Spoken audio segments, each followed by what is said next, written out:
Osteo arthritis capital of the world बहुत जल्दी Bharat declare होने वाला है, अगर मेडिकल एक्सपर्ट्स की माने। हर घर में एक पेशेंट ऑस्टियो अर्थराइटिस का है ही, तो अपने आप 6 में से एक तो हो ही गया। एनवायरमेंटल फैक्टर जो है वो इंक्रीज होते जा रहे हैं, ऑस्टियो अर्थराइटिस के चांस बढ़ते जा रहे हैं। ये जो जेनेटिक अर्थराइटिस ऑस्टियो अर्थराइटिस होती है इरिवर्सिबल होती है, इसका क्योर नहीं है। ये यदि एक बार आर्थराइटिस ट्रिगर हो गया तो उसको मेडिसिन लेने से ही वो कंट्रोल आ सकती है।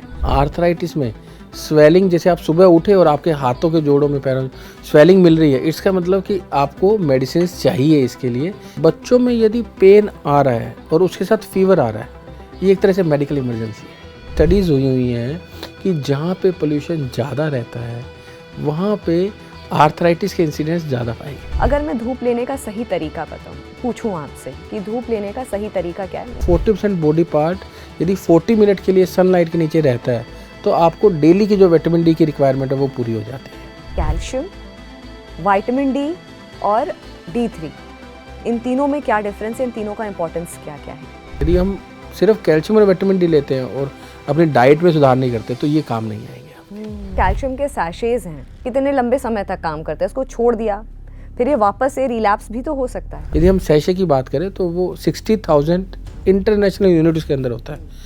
यदि डेफिशिएंसी है तो आपको हफ्ते में एक लेना है। यदि डेफिशिएंसी ज़्यादा तो हफ्ते में 2 बार भी ले सकते हो, लेकिन बाद में इसको महीने में एक बार लेना बहुत ज़रूरी है। मैं आपसे ये पूछना चाहती हूँ, नी रिप्लेसमेंट को लेकर के क्यों इतना डर है। साइंस को इग्नोर ना करें। घुटना पहले बताता है कि मैं प्रॉब्लम में हूँ। यदि घुटने से प्रॉब्लम आ रही है तो उसको डायग्नोसिस यदि क्लियर होगा तो आप ट्रीटमेंट यदि आप प्रॉपर लेंगे तो वो ठीक हो जाएगा। पुरानी लाइफस्टाइल जो छोड़ करके जो प्रेजेंट कंटेम्प्रेरी लाइफस्टाइल है, उसका इम्पैक्ट इन जॉइंट्स में अर्थराइटिस को डेवलप करने में, जो बोन इश्यूज हैं उनमें कितना हुआ है। एक जगह खड़े रहना कोई एक्सरसाइज नहीं है, चलते रहना एक्सरसाइज है।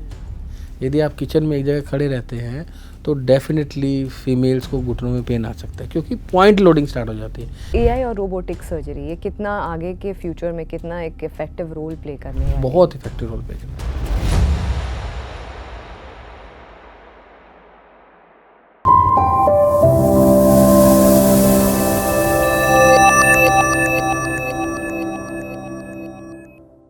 नमस्कार, जागरण मंथन में आप सभी का स्वागत है। मैं हूं स्मृति रस्तोगी। आज एक और नए टॉपिक के साथ आप सभी के सामने हम प्रस्तुत हैं और स्टूडियो में इस वक्त मेरे साथ doctor Deepak Kumar Arora, orthopaedic and joint replacement surgeon. आपका बहुत बहुत स्वागत है।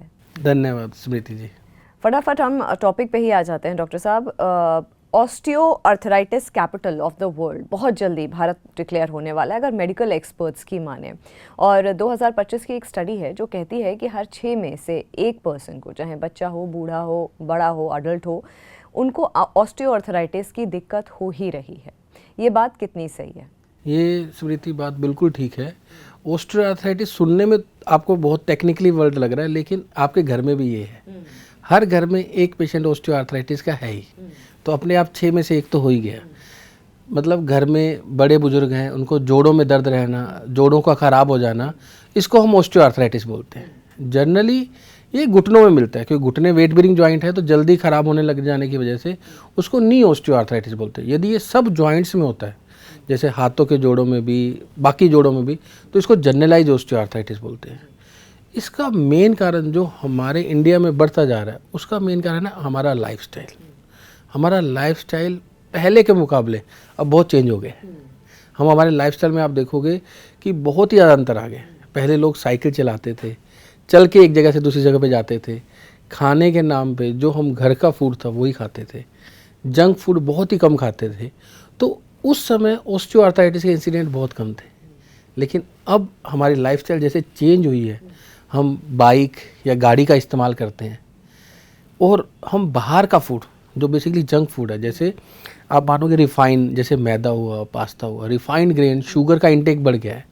तो उस तरह से हमारे कहीं ना कहीं इनडायरेक्टली ये ऑस्टियो अर्थराइटिस के इंसिडेंट बढ़ा रहा है। हालांकि यदि मैं आपको बताऊं कि मेन 3 मूल कारण हैं ऑस्टियो अर्थराइटिस के। एक ऐसा कारण है जो हम चेंज नहीं कर सकते, जैसे जो हमारा जेनेटिक्स है, जैसे रूमेटॉइड आर्थराइटिस हो गया, एनकाइलोनिक स्पॉन्डिलाइटिस, ये हमारे जीन्स में होता है। हमारे ऑटोइम्यून सिस्टम डिरेंज हो जाता है और वो जॉइंट्स को प्रॉब्लम करता है, तो वो एक आर्थराइटिस डेवलप करता है। उसको हम ज़्यादा चेंज नहीं कर सकते, लेकिन वो एक प्रॉब्लम है। दूसरा मेन कारण है एनवायरनमेंट और हमारा जो लाइफस्टाइल है वो मेन इम्पैक्ट डाल रहा है। वो एनवायरमेंटल फैक्टर जो है वो इंक्रीज होते जा रहे हैं, ऑस्टियोआर्थराइटिस के चांस बढ़ते जा रहे हैं। मतलब कि जो जेनेटिकल है, जेनेटिक अगर ऑस्टियोआर्थराइटिस का इशू अगर आपको रहता है तो फिर उसमें कुछ ज़्यादा चेंज नहीं हो सकता, इरिवर्सिबल है वो काफ़ी हद तक। हाँ, इसमें मैं आपको एक बात बताता हूँ। देखो क्या है कि आर्थराइटिस होना, यदि हम ऑस्टियोआर्थराइटिस को बोथ टर्म में डिवाइड करें तो एक तो जनरल ऑस्टियोआर्थराइटिस है, उम्र के साथ घुटने गिर जाते हैं। एक होता है कि सेकेंडरी ऑस्टियोआर्थराइटिस होना, कि जो किसी कारण से हो गया। जैसे हमारे जीन्स में यदि जीन है वो जो कि आर्थराइटिस को डेवलप कर सकता है, यदि वो एक्टिव नहीं है, इनएक्टिव है, वो एक्टिव हो सकता है यदि हमें एनवायरमेंटल कोई ऐसा वो मिले। जैसे आपके अंदर आर्थराइटिस का जीन है और आपको चिकनगुनिया फीवर हो गया तो वो उसको ट्रिगर कर देता है, ठीक है। आप स्मोकर हैं तो आपके अंदर यदि आर्थराइटिस का जीन है वो ट्रिगर हो सकता है। तो हमारी बॉडी के अंदर जैसे हम जो फूड इनटेक लेते हैं उसमें भी प्रो इन्फ्लामेटरी और एंटी इन्फ्लामेटरी फूड होता है। जैसे हम जो खाने का यदि हम सेवन करते हैं तो खाने में भी ऐसे तत्व होते हैं जो हमारी बॉडी के अंदर इन्फ्लामेशन बढ़ाते हैं। आर्थराइटिस मतलब जॉइंट में इन्फ्लामेशन हो जाना, जॉइंट में पेन आ जाना। इन्फ्लामेशन अल्टीमेटली पेन कारण करता है। तो जैसे हम यदि रिफाइंड ग्रेन लेते हैं, जैसे मैदा हुआ, पास्ता हुआ, शुगर लेते हैं, ये इन्फ्लामेटरी फूड्स हैं, ये बॉडी के अंदर इन्फ्लामेशन पैदा करते हैं। लेकिन यदि आप जैसे हल्दी का सेवन करते हो, टर्मरिक हो गया, बेरीज हो गई, होल ग्रेन हो गया, जैसे ओटमील हो गया, किनो, ये एंटी इन्फ्लामेटरी फूड्स होते हैं। यदि लंबे समय तक हम इन फूड्स का सेवन करते हैं तो कहीं ना कहीं बॉडी में ट्रिगर डेवलप हो जाता है और एंटी इन्फ्लामेटरी फूड करते हैं तो फ़ायदा करते हैं। जैसे हल्दी हम कहते हैं खाया करो, बहुत अच्छी होती है, एंटी इन्फ्लामेटरी होती है। अच्छा, नहीं मैं आपसे ये सवाल कर रही थी कि ये जो जेनेटिक अर्थराइटिस, ऑस्टियोआर्थराइटिस होती है, इरिवर्सिबल होती है, इसका क्योर नहीं है? हाँ, ये यदि एक बार आर्थराइटिस ट्रिगर हो गया तो उसको मेडिसिन लेने से ही वो कंट्रोल आ सकती है। जैसे आपका आर्थराइटिस ट्रिगर हो जाता है और आपके जॉइंट्स में पेन आने लग जाता है और आपके ब्लड टेस्ट में आर्थराइटिस पॉजिटिव आता है, तो जितना जल्दी आप मेडिसिन स्टार्ट करेंगे उतना जल्दी ये ठीक हो सकता है। ऐसा हो सकता है कि इसमें क्या होता है कि रिलैप्स होता है, रिमिशन होता है। मतलब जैसे ये आ गया, अब ये कई बार ठीक हो जाता है, ठीक होने के बाद फिर दोबारा नहीं ट्रिगर करता है। तो एक बार ट्रिगर हो जाए तो जनरली कंट्रोल करना बहुत मुश्किल होता है। इंडिया में एक ये प्रॉब्लम है कि यदि जॉइंट्स पेन रहता है वो डॉक्टर्स के पास बहुत लेट जाते हैं, जब तक ये ऑलरेडी बहुत ज़्यादा फैल चुका होता है, तब उसे कंट्रोल करना मुश्किल होता है। अदरवाइज ये अच्छी तरह से कंट्रोल हो सकता है मेडिसिन से। मतलब कि अर्ली सिम्टम्स अगर आप डिटेक्ट कर पाएँ, जो कि मुझे लगता है ये शो हेल्प करेगा बहुत लोगों को ये समझने में कि अर्ली सिम्टम्स क्या होते हैं। लेकिन सिम्टम्स पे आऊँ उससे पहले, ये मस्क्यूलोस्केलेटल पेन जो होता है, जिसमें स्टिफनेस ऑफ मसल्स हो जाती है और धीरे धीरे मतलब ऐसा होता है कि कहीं पे कुछ ऐंठन हो रही है, कहीं पे क्रैम्प्स पड़ रहे हैं, बहुत ज़्यादा क्रैम्प्स पड़ रहे हैं, तो ये बहुत ज़्यादा इस वक्त देखा जा रहा है। ये मस्कुलोस्केलेटल डिसऑर्डर्स जो होते हैं ये एक अलग प्रॉब्लम्स है, आर्थराइटिस से डिफरेंट प्रॉब्लम है। तो ये आर्थराइटिस का प्रॉब्लम, मगर क्या ये अर्ली सिम्टम्स में इसको हम काउंट करेंगे? हाँ, अर्ली सिम्टम्स में काउंट करेंगे। देखो आर्थराइटिस के जो सिम्टम्स हैं वो मैं अभी बता ही देता हूँ ताकि कन्फ्यूजन कुछ क्रिएट ना हो। जो आर्थराइटिस है, जैसे जो रूमेटॉइड आर्थराइटिस हो गया या एनकाइलोजिंग स्पॉन्डिलाइटिस, जो जल्दी सेकेंडरी ऑस्टियोआर्थराइटिस करते हैं, उनमें क्या होता है कि जॉइंट्स में पेन और स्वेलिंग आने लग जाती है। मस्कुलोस्केलेटल डिसऑर्डर्स जो होते हैं उसमें मसल्स में पेन आता है लेकिन जनरली स्वेलिंग नहीं दिखती इतनी ज़्यादा। लेकिन आर्थराइटिस में स्वेलिंग, जैसे आप सुबह उठे और आपके हाथों के जोड़ों में, पैरों में स्वेलिंग मिल रही है, इसका मतलब कि आपको मेडिसिन चाहिए इसके लिए, ये कुछ आर्थराइटिस डेवलप हो रहा है, ठीक है।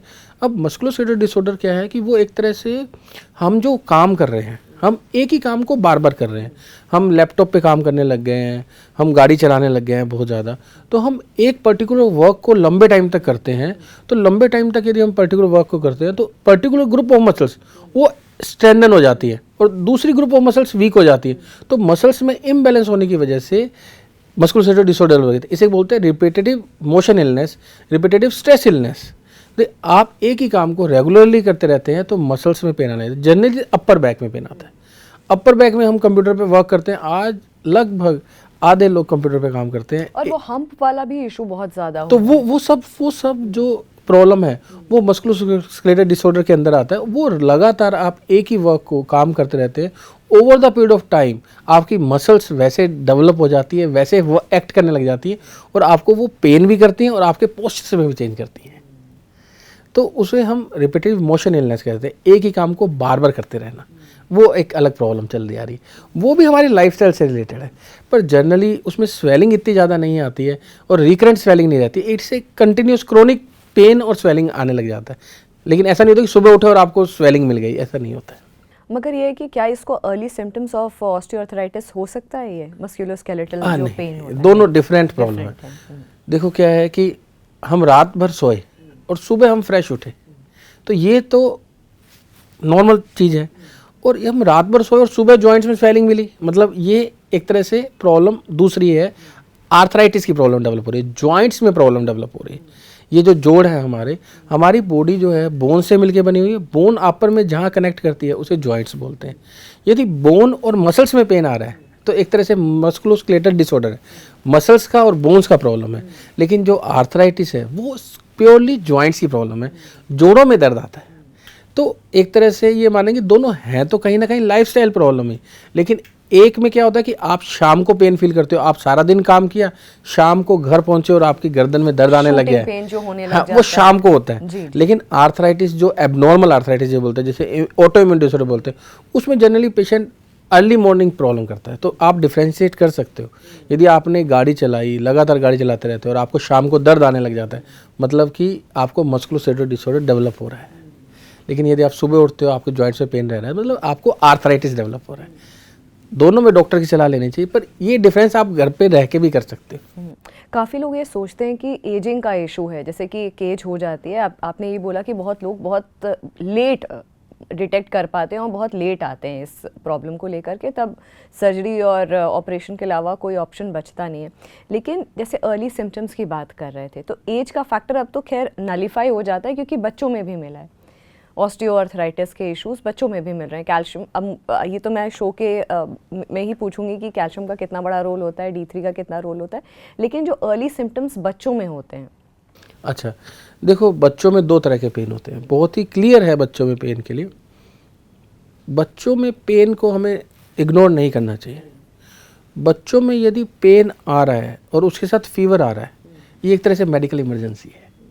पेन आ रहा है मतलब बॉडी में पेन है? हाँ, कहीं भी एक पर्टिकुलर एरिया में पेन आ रहा है। अब बच्चों में पेन होता रहता है, मैं ऐसा नहीं कहता कि बच्चों में पेन नहीं होता। 90% केसेस में जो बच्चों में पेन होता है वो ग्रोइंग पेन होते हैं। मैं आपको तो वार्निंग साइन बता रहा हूँ। बच्चे आए, खेल के आए, घुटनों में दर्द आ गया, ये ग्रोइंग पेन है, बच्चों में आ सकता है पेन। विटामिन डी की कमी से भी पेन आ सकता है, और बच्चे यदि बहुत ज़्यादा जंपिंग और रनिंग करते हैं तो भी ये ग्रोइंग पेन आ सकते हैं, जॉइंट के अराउंड पेन आ सकते हैं। लेकिन यदि बच्चे में पेन आता है और उसके साथ स्वेलिंग और फीवर आता है, ये एक तरह से इमरजेंसी है। इसे हमें जल्दी ही डॉक्टर को दिखाना चाहिए, उसे हम इग्नोर नहीं कर सकते। जॉइंट्स में स्वेलिंग आती है और फीवर पेन आता है, तो स्वेलिंग आना जॉइंट्स में और फीवर आना और पेन के साथ आना, तो ये एक इमरजेंसी है। अदरवाइज बच्चों में ग्रोइंग पेन हो सकते हैं। ग्रोइंग पेन बहुत अच्छी तरह से मैनेज हो सकते हैं विटामिन डी से।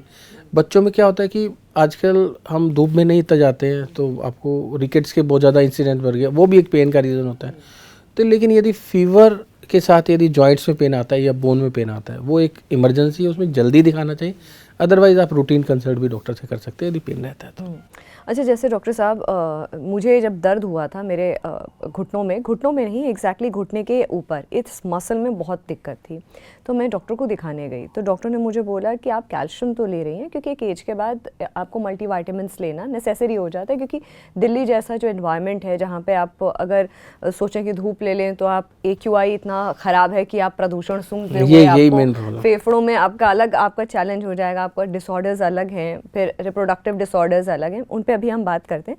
लेकिन जब मैं ये मस्कुलर जो पेन है जो बहुत ज़्यादा रहता है, कभी कभी घुटने में भी हल्का हल्का पेन आ जाता है, मैं दिखाने गई डॉक्टर को, तो उन्होंने बोला कि आप कैल्शियम तो ले रही हैं, आपको प्रोटीन का इंटेक ज़्यादा करना पड़ेगा, क्योंकि कैल्शियम एब्जॉर्ब नहीं हो रहा है प्रोटीन के बिना। ये बात कितनी सही है? देखो बिल्कुल सही बात है। देखो क्या है कि जो हमारी मसल्स हैं और जो बोन्स हैं वो सिर्फ कैल्शियम से बनी नहीं हुई है। प्रोटीन उनको एक स्कैफोल्ड प्रदान करता है। जैसे हम कोई बिल्डिंग बनाते हैं तो बिल्डिंग के अंदर जो सरिया लगाते हैं तो एक खांचा तैयार करते हैं ना, इसे हम स्कैफोल्ड बोलते हैं। बोन के अंदर भी ऐसा स्कैफोल्ड होता है। तो जो सरियों से खांचा बनता है उसके अंदर सीमेंट भरा जाता है। जो सीमेंट है वो कैल्शियम है। यदि आपका स्कैफोल्ड ही नहीं होगा तो कैल्शियम कहाँ जमा होगा? तो प्रोटीन इनटेक भी बहुत ज़रूरी है। प्रोटीन हमें ना बिल्डिंग ब्लॉक है, वो सिर्फ मसल्स का नहीं, बोन्स का भी, सबका बिल्डिंग ब्लॉक है। वो एक बिल्डिंग ब्लॉक मतलब स्कैफोल्ड है, उसके अंदर सब कुछ जमा होता है। तो डेफिनेटली कैल्शियम के साथ प्रोटीन्स की भी ज़रूरत है, विटामिन डी की भी ज़रूरत है, और अदर मिनरल्स हैं उनकी भी ज़रूरत है। ये सब मिल के एक तरह से पूरा कंस्ट्रक्ट बनाते हैं। तो सबकी कम कम कुछ कुछ मात्रा में ज़रूरत है, पर मेन कंपोनेंट कैल्शियम है, और कैल्शियम एंड विटामिन डी। जी जी। जैसे कि हमारे शो में क्या करते हैं ना डॉक्टर साहब कि हम हर किसी से कनेक्ट करें। हमारे व्यूअर्स शो की मानिए कि खासियत ही यही है कि हम व्यूअर्स से इस तरह से कनेक्ट करते हैं कि हर किसी को ये पॉडकास्ट सुन करके देख करके ये लगे कि हमारी भी यही प्रॉब्लम है या इस प्रॉब्लम का ये सल्यूशन हो सकता है। इसीलिए बहुत जेनेरिक मैं सवाल करती हूँ ताकि हर कोई कनेक्ट कर पाए।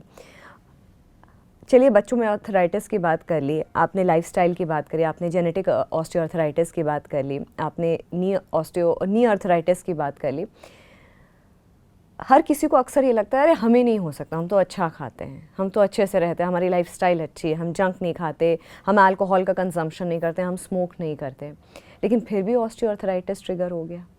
इसको मैं इस बात से कनेक्ट करूँगी कि जब से ये AQI बढ़ा है, हालांकि है तो ये कई सालों से, लेकिन इस साल बहुत ज़्यादा बात हो रही है क्योंकि अनप्रेसिडेंटेड हो रहा है इस साल। और आपका एक बहुत इंटरेस्टिंग आर्टिकल भी मैंने पढ़ा था जिसमें आपने बोला था कि ये जो सूक्ष्म कण होते हैं PM 2.5 और PM 10, ये भी आपने बोला था, कहा था इसका सीधा असर आपकी हड्डी, क्योंकि इन्फ्लेमेशन क्रिएट करता है और आपकी हड्डियों को वीकन, आपकी हड्डियों को कमज़ोर करने की जॉइंट्स को भी प्रॉब्लम करता है, जॉइंट को।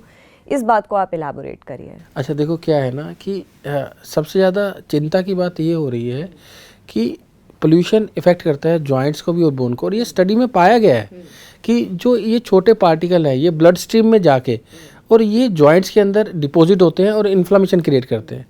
अब इसका एक बार इफ़ेक्ट जब आ गया, इसका मेन प्रॉब्लम क्या है, वरीड बात, टेंशन की बात ये है कि प्रॉन्ग एक्सपोजर परमानेंट आर्थराइटिस कर देगा।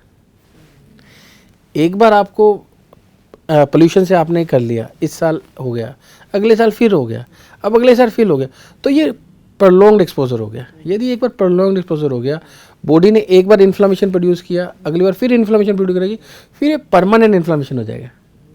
हमारी बॉडी में ये एक खास बात है कि एक बार एडजस्ट करती है, 2 बार करती है, पर तीसरे टाइम वो एडजस्टमेंट बंद हो सकता है। तो ये एडजस्टमेंट बंद हो गया तो आर्थराइटिस, ये स्टडीज़ हुई हैं कि जहाँ पे पोल्यूशन ज़्यादा रहता है वहाँ पे आर्थराइटिस के इंसिडेंट्स ज़्यादा पाए गए। तो आर्थराइटिस उन लोगों में ज़्यादा, क्योंकि ये जो पार्टिकल्स हैं, नैनो पार्टिकल्स हैं, ये दिखते नहीं हैं हमें आंखों से, ये हमारी ब्लड स्ट्रीम में जाते हैं, है फॉरेन मटेरियल, हमारी बॉडी इनके अगेंस्ट वर्क करती है, ये जॉइंट्स में कहीं डिपॉजिट हो जाते हैं और डिपॉजिट होकर वहाँ पे इन्फ्लेमेशन पैदा करते हैं। तो ये प्रॉन्ग्ड एक्सपोजर ऑफ एनवायरनमेंट है, ये हमारी बॉडी में परमानेंट प्रॉब्लम कर सकता है, जॉइंट्स में परमानेंट प्रॉब्लम कर सकता है। दूसरी बात ये क्या है कि जब इतने ज़्यादा पोल्यूशन रहता है तो हम सन एक्सपोजर नहीं ले पाते, और जो हमें विटामिन डी वैसे ही सनलाइट से मिलना है या सनलाइट की हमारी स्किन से जो विटामिन डी प्रोड्यूस करती है कॉन्टैक्ट से, वो कर नहीं पा रही है। तो विटामिन डी जैसे 3-4 महीने बच्चे विटामिन डी के बिना रहते हैं, वो जो खासकर ग्रोइंग एज में है उनकी बोन डिफॉर्म्ड हो जाती है। मेरे पास ऐसे कई बच्चे हैं जो आते हैं अप्रैल में, मई में, कि बच्चे हम जब थे तो ठीक थे, अब बच्चे हमारे पैरों को टेढ़ा लग रहे हैं, हमारे पैर डिफॉर्म्ड होते जा रहे हैं पैर, क्योंकि ग्रोइंग एज थी, विटामिन डी नहीं मिल पाया, हमने सप्लीमेंट दिया नहीं। जनरली हम नहीं देते हैं सप्लीमेंट, क्योंकि धूप से मिलता रहता है, सप्लीमेंट नहीं देते। तो क्या होता है कि बोन जब ग्रोथ हो रही होती है, उनको प्रॉपर विटामिन डी नहीं मिल पाता है, तो बोन डिफॉर्म्ड होने लग जाती है। एक बार डिफॉर्म्ड हो गई फिर ठीक करना थोड़ा मुश्किल हो जाता है हमारे लिए। मतलब ये ऐसी स्टेज आ जाती है कि आपको बहुत अर्ली, अच्छा ये जो आप बता रहे हैं बच्चों में, तो मतलब कि ये जो माइक्रो न्यूट्रिएंट्स हैं, ये जो सप्लीमेंट्स हैं, ये बहुत जल्दी एज पे देना भी एक पार्ट ऑफ लाइफ बच्चों का भी हो जाएगा, एक लाइफस्टाइल का पार्ट, ये सप्लीमेंट्स लेना। आप इस बात से अग्री कर रहे हैं? बिल्कुल बिल्कुल। आने वाले 5 सालों में कहाँ जाते हुए ये देख रहे हैं बच्चों के लिए? हाँ, मैं एक तो देखो बिल्कुल क्लियर हो चुका है कि हर बच्चे को विटामिन डी लेना है, क्योंकि पहले हम क्या करते थे, धूप में बच्चे को रखते थे, मालिश करते थे, तो विटामिन डी कहीं ना कहीं उन्हें मिल जाता था, मदर से विटामिन डी मिल जाता। लेकिन अब विटामिन डी डेफिशिएंसी रेगुलर रह रही है, हम धूप नहीं ले पा रहे हैं, तो 2 साल तक के बच्चों को विटामिन डी लेना ही चाहिए रेगुलरली। यदि नहीं लिया तो रिकेट्स के चांस बहुत बढ़ जाएंगे। रिकेट्स के इंसिडेंट इतने ज़्यादा कॉमन है और फैमिली अवेयर नहीं है इसके, बच्चे अवेयर नहीं है। रिकेट्स के बारे में डॉक्टर साहब बताइए। अच्छा, रिकेट्स क्या है कि जब बच्चे ग्रोथ कर रहे होते हैं तो उनको विटामिन डी की रिक्वायरमेंट होती है। विटामिन डी नहीं मिला तो उनकी बोन जो है एबनॉर्मली ग्रो करने लगती है, नॉर्मल ग्रो नहीं कर पाती, डिफॉर्म होने लग जाती है, पैरों में टेढ़ा बनाने लग जाता है, जिसे हम नोकनी भी बोलते हैं, जिसे हम बोलते हैं, बोन नीज भी बोलते हैं। जैसे बच्चों के आपने देखा होगा कि घुटने मिल जाते हैं लेकिन टखने जो है अलग अलग रहते हैं, ऐसे हो जाते हैं, तो उसे नोक नीज बोलते हैं। और बोन ही इसका विपरीत होता है। तो ऐसा क्यों होता है? इसलिए इसलिए ऐसे होता है और नोकनीस नौकनी इसका यूं उल्टा हो जाता होता है। जी। तो इसमें क्या होता है कि जैसे बच्चे की ग्रोथ हो रही होती है, जैसे बच्चे की जब ग्रोथ हो रही होती है विटामिन डी रिक्वायर्ड, यदि उनको प्रॉपर कैल्शियम और विटामिन डी नहीं मिलेगा तो वो ग्रोथ अब नॉर्मल हो जाएगी, अपनी मर्जी से कहीं भी जाने लग जाएगी नॉर्मल, तो उनको ये प्रॉब्लम आ जाएगी। तो विटामिन डी हर बच्चे को लेना चाहिए। अब विटामिन डी के साथ क्या है, कैल्शियम भी लेना चाहिए, और कैल्शियम के साथ साथ मैग्नीशियम और विटामिन के और फास्फोरस भी लेना चाहिए। मतलब पोटेशियम और फास्फोरस भी विटामिन के, विटामिन के, अच्छा, विटामिन के, मैग्नीशियम और फास्फोरस, ये सब कुछ हरी पत्तेदार सब्जी में मिलता है। यदि हरी पत्तेदार सब्जी की हम बात करें, ब्रोकली की बात करें, साग की बात करें, केल की बात करें, इन सब में ये सब कुछ कॉम्बो होता है, माइक्रोन्यूट्रिएंट की ज़रूरत होती है। ये सब हेल्प करते हैं कैल्शियम को डिपॉजिट होने में बोन्स के अंदर, प्रोटीन स्कैफोल्ड के अंदर। तो प्रोटीन भी चाहिए, कैल्शियम भी चाहिए, और विटामिन डी तो डेफिनेटली रोल कर ही रहा है कि कैल्शियम को प्रोटीन के अंदर लेके जा रहा है, लेकिन मैग्नीशियम, फास्फोरस और विटामिन के भी चाहिए। अब क्या आप दूध दो, विटामिन डी नहीं दो, धूप नहीं दो, तो कुछ नहीं होगा, क्योंकि कैल्शियम कहाँ जाएगा, कहीं जाएगा नहीं। आपने प्रोटीन नहीं दिया, तो एक बैलेंस डाइट चाहिए। एडिशनली आज हम रिकमेंड करते हैं कि विटामिन डी रेगुलर ले, बाकी सब डाइट से पूरा हो जाता है। यदि बच्चा आपकी हरी सब्जी नहीं खा रहा है तो आपको फिर सप्लीमेंट देने पड़ेंगे, फिर आपको सिरप देना पड़ेगा।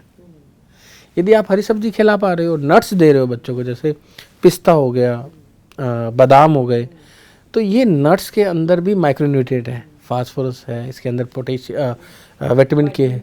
हाँ, तो ये सब कुछ यदि हम कॉम्बो पहले खिलाते थे बच्चों को, वो अब चेंज होता जा रहा है। बच्चे क्या बाहर के फूड की तरफ अट्रैक्ट हो रहे हैं, उनको चाहिए वो फूड जो मीठा हो या फिर वो जो जिसमें क्रीमी हो। तो इस चक्कर में ये सब चीज़ों की ज़रूरत पड़ती जा रही है। अब जितना बाहर का फूड खिलाओगे उतना बॉडी में इन्फ्लामेशन बढ़ेगा, उतना उनमें न्यूट्रिएंट की कमी होगी, उतना आपको मेडिसिन देना पड़ेगा। तो बेटर है कि बच्चों को जो सीजनल फूड हम पहले से खाते आ रहे थे वो खाने चाहिए। Very interesting. तो डॉक्टर साहब, सबसे पहले मैं सन एक्सपोजर की बात करूँगी। अच्छा, क्या होता है ना, हम अक्सर देखते हैं कि जब हम सी बीचेस पे जाते हैं गर्मियों के दिनों में या ऐसे सीज़न में, तो अक्सर जो फॉरेनर्स होते हैं, जो अब्रॉड से लोग आते हैं, वो सन बेदिंग करते हैं और जानबूझ के वो अपनी बॉडी को टैन करते हैं, क्योंकि उनके जो कंट्रीज़ होते हैं जहाँ पे बर्फ़ की ज़्यादा इशू है, जहाँ पे सनलाइट का इशू है, वहाँ पे इतना उनको विटामिन डी नहीं होता। भारत एक ऐसा देश है जहाँ पे धूप की कमी नहीं है। हालांकि सर्दियों में कुछ ही दिन अब तो होते हैं कि जब धूप ना निकले, लेकिन अक्सर यहाँ पे अच्छी खासी धूप मिलती है। लेकिन AQI का एक चैलेंज है। अगर मैं धूप लेने का सही तरीका पूछूं आपसे कि धूप लेने का सही तरीका क्या है, मैं दिल्ली की बात नहीं कर रही हूँ, मैं कह रही हूँ अगर कोई धूप जनरल बात कर रहे हैं, जनरल बात, अगर कोई धूप लेने जाता है, क्योंकि अक्सर कहा जाता है कि ये जो आपकी बोन है, ये जो इतना आपकी गर्दन के पीछे का जो इतना एरिया है, उस पर धूप जरूर पड़नी चाहिए, वहीं से एब्जॉर्ब करना। ये बात कितनी सही है? ऐसा कुछ नहीं है, क्या पूरी बॉडी पे कहीं भी पड़ सकती है जी। अच्छा, ऐसा माना जाता है, जो स्टडीज़ हुई हैं इसके बारे में, कि 40% बॉडी पार्ट एक्सपोज रहना चाहिए। यदि आपको डेली विटामिन डी का चाहिए तो 40% बॉडी पार्ट यदि 40 मिनट के लिए सनलाइट के नीचे रहता है तो आपको डेली की जो विटामिन डी की रिक्वायरमेंट है वो पूरी हो जाती है। तो 40% आप समझ सकते हैं कि हमें हाथ और अपने थोड़े पैर एक्सपोजर रखने पड़ेंगे सनलाइट में। पर सनलाइट की क्या है कि अब देखो क्या होता है कि टाइम के साथ सब चेंज होता जाता है, हमें टाइम के साथ विकसित होना है, ठीक है ना। हम अब गाड़ी चलाने लग गए हैं, सब करने, तो टाइम के साथ हम चेंज होते हैं। अब सनलाइट के साथ भी प्रॉब्लम आ रही है कि एक्सेसिव सन एक्सपोजर से भी प्रॉब्लम है। If you take a excessive sun exposure तो स्किन्स में बर्न होने लग जाते हैं, स्किन में कुछ मतलब कि मैं ये नहीं कहूँगा कि सब में ऐसी प्रॉब्लम आती है। एक्सेसिव सन एक्सपोजर से स्किन कैंसर के चांस भी बढ़ जाते हैं कुछ सेंसिटिव पीपल्स में, जिनमें स्किन म्यूटेशन स्टार्ट हो जाते हैं। तो एक कारण है sun exposure, excessive sun exposure. तो मैं ये प्रेफर करूँगा कि मतलब मैं ये अपने पॉडकास्ट में बोलना चाहूँगा कि विटामिन डी सप्लीमेंट लेना ज़्यादा बेटर है, ज़्यादा ईजियर है आज के लाइफस्टाइल में, देन कि हम 40% बॉडी एरिया एक्सपोज करके 40 मिनट धूप में बैठे।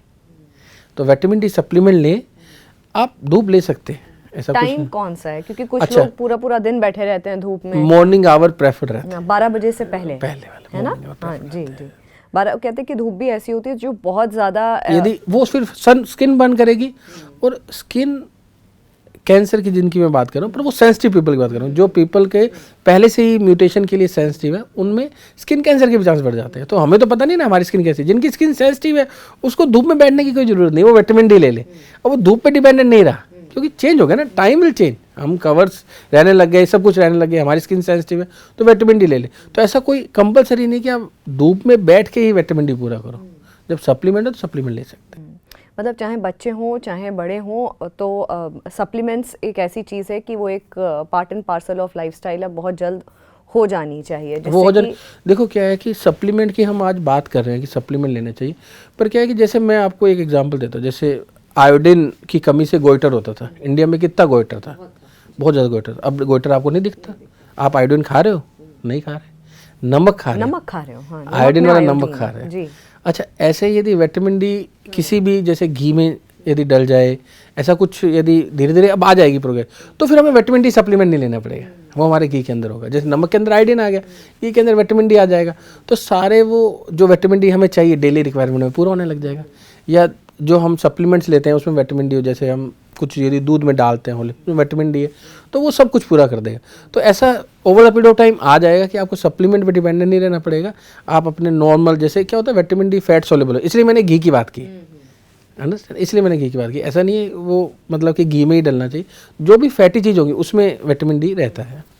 इसमें तो एडल्टरेशन भी एक चैलेंज है, लेकिन आपने एक बहुत अच्छी बात इंटरेस्टिंग बोली कि जो नमक है, नमक में अब आयोडीन इतना ज़्यादा है कि गॉइटर की प्रॉब्लम पूरी तरीके से खत्म एड्रेस हो गई है, क्योंकि वो जो आयोडीन की कमी है वो उसमें पूरी हो जाती है नमक से। लेकिन अब हिमालयन पिंक सॉल्ट का एक कॉन्सेप्ट आ गया है जिसके अपने अलग चैलेंजेस हैं, डॉक्टर्स के अलग कंसर्न्स हैं, मेडिकल एक्सपर्ट्स अपना बता रहे हैं कि अगर आप पिंक सॉल्ट का बहुत ज़्यादा सेवन करेंगे तो हो सकता है कि थायराइड ट्रिगर हो जाए, गॉइटर जैसी सिचुएशन फिर आ जाए, क्योंकि उसमें आयोडीन की कमी है ना।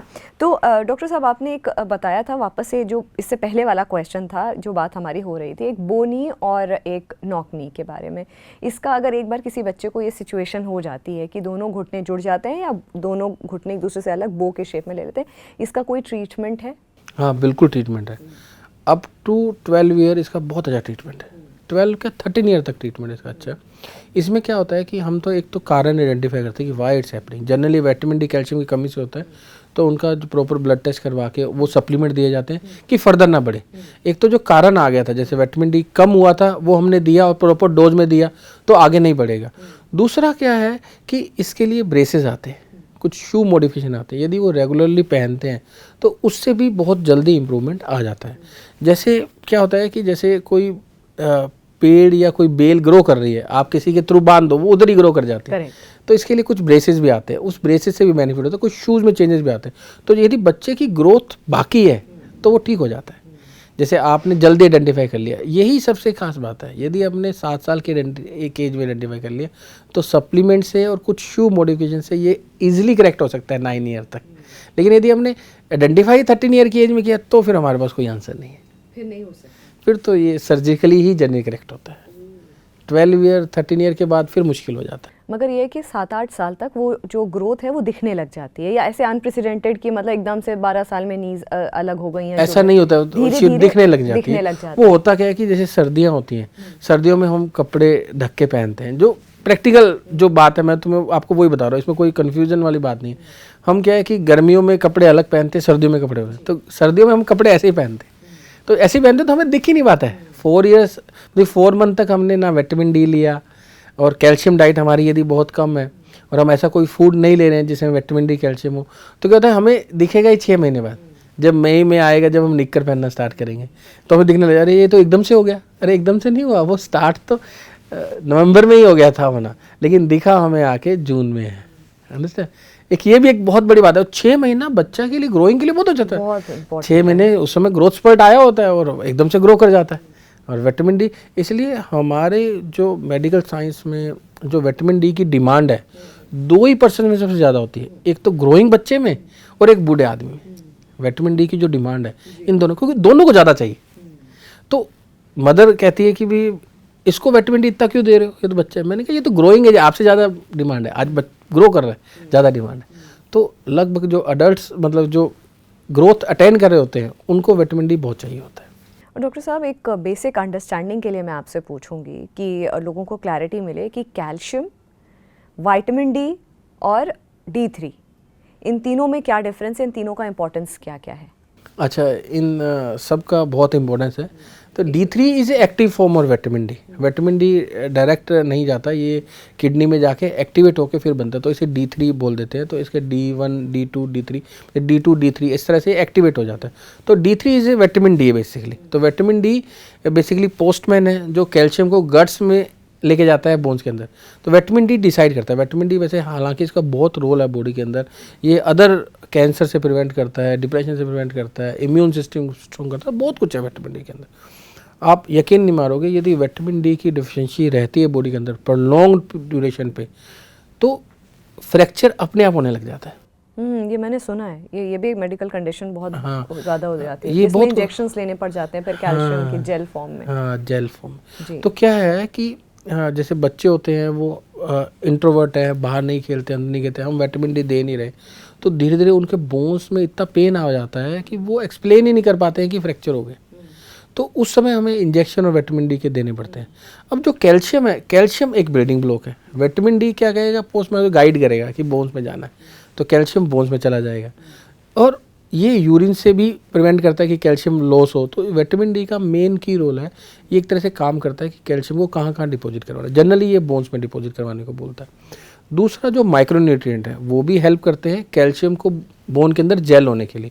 वो हमारी जो सब्जी है उनमें मिल जाते हैं। यदि हम सिर्फ कैल्शियम और विटामिन डी लेते हैं और अपनी डाइट में सुधार नहीं करते तो ये काम नहीं आएंगे आपके, ये काम नहीं। हाँ, क्योंकि कुछ लोग यही करते हैं ना कि हम जिम जा रहे हैं या क्या है तो हम मल्टीविटामिन सप्लीमेंट्स ले रहे हैं, मल्टीविटामिन्स ले रहे हैं। अगर एक टाइम का खाना नहीं भी खा रहे हैं या नहीं भी, तो मैं अच्छे सप्लीमेंट्स ले रहा हूँ या ले रही हूँ, महंगे सप्लीमेंट्स हैं, अच्छे हैं, बॉडी को फ़ायदा है, एनर्जेटिक फील होता है, लेकिन लॉन्ग रन में खाने का रोल है।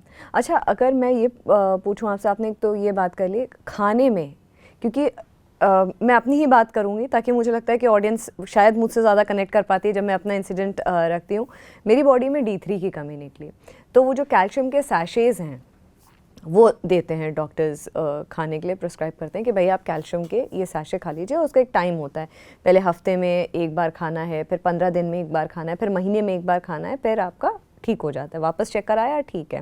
लेकिन ये कितने लंबे समय तक काम करता है, इसको छोड़ दिया फिर ये वापस से रिलैप्स भी तो हो सकता है। हाँ, बिल्कुल बिल्कुल ठीक बात है। ये तो बहुत ही आपने सही बात पूछी है। देखो, एक तो जो सैशे आते हैं वो विटामिन डी के होते हैं, वो दूध में ही पीने होते हैं, क्योंकि जो विटामिन डी के सैशे होते हैं वो फैट सोल्यूबल होते हैं, तो दूध के साथ लेने चाहिए। आजकल कैप्सूल और लिक्विड भी आ गए, वो एक अलग बात है। यदि हम सैशे की बात करें तो वो 60,000 इंटरनेशनल यूनिट उसके अंदर होता है। यदि डेफिशिएंसी है तो आपको हफ्ते में एक लेना है, यदि डेफिशिएंसी ज़्यादा तो हफ्ते में 2 बार भी ले सकते हो, ठीक है। लेकिन बाद में इसको महीने में एक बार लेना बहुत ज़रूरी है। अच्छा, छोड़ना नहीं है, लाइफ लॉन्ग लेते रहना, क्योंकि डेली रिक्वायरमेंट जो है वो 2000 इंटरनेशनल यूनिट की है और एक महीने में होते हैं 30 दिन, तो एक सेशन में होता है 60,000। तो एक सेशन लोगे तो लगभग महीने का काम पूरा हो जाता है। तो ये यूजुअली हम कहते हैं कि महीने में एक बार सेशन लाइफ लॉन्ग लेते रहना। अब उसका फॉर्म आप चेंज कर सकते हो, जैसे आपने 1 साल सैशे ले लिए तो 1 साल कैप्सूल ले लो, 1 साल कैप्सूल ले लिए तो 1 साल लिक्विड ले लो, ब्रांड चेंज करते रहो, पर महीने में एक ऑलमोस्ट लेते रहो। अब उसमें भी क्या है कि सबका ऑब्जॉर्प्शन अलग अलग होता है। जिनको ज़्यादा रिक्वायरमेंट होती है, जैसे जिनकी हो, तो हम उनको 15 दिन में भी एक बोलते हैं, क्योंकि भैया गट की ऑब्जॉर्प्शन कम है, हमें पता है कि ऑब्जॉर्प्शन कम है, इनको खाना नहीं पचता, तो उनको हम कहते हैं कि भैया 15 दिन में एक बार ले लो। तो vitamin D on end of लेते रहना चाहिए। विटामिन डी कहीं ना कहीं हमें कम मात्रा में लेते रहना चाहिए। डेफिशिएंसी है ज़्यादा, अदरवाइज महीने में एक सेशन। और डॉक्टर साहब 2-3 सवाल आ गए एकदम से मन में कि अगर कोई किसी में अगर D3 की कमी है और किसी में अगर कैल्शियम की कमी है, विटामिन डी की कमी, इन दोनों में जैसे आपने बोला कि अलग अलग एक्टिवेटर होता है विटामिन डी, और D3 आपके किडनी में होता है। नहीं, ऐसा क्या होता है कि विटामिन डी जो हम लेते हैं ये किडनी में जाके एक्टिवेट हो जाता है, एक्टिव फॉर्म में आ जाता है, तब वर्क करता है। तो हम जो सैशे लेते हैं वो अल्टीमेटली अंदर जाके वो अपना D3 की तरह काम करता है। कैल्शियम जो है वो बिल्डिंग ब्लॉक है। हमें यदि कैल्शियम की भी कमी है तो हमें कैल्शियम साथ में लेना चाहिए। यूजुअली कैल्शियम की कमी कम पाई जाती है। यदि आप बिल्कुल ही खाने में चूजी हो तो बात दूसरी है। यदि आप मखाने खाते हो, एग लेते हो, दूध लेते हो, दही लेते हो, तो कैल्शियम पूरा जनरली हो जाता है।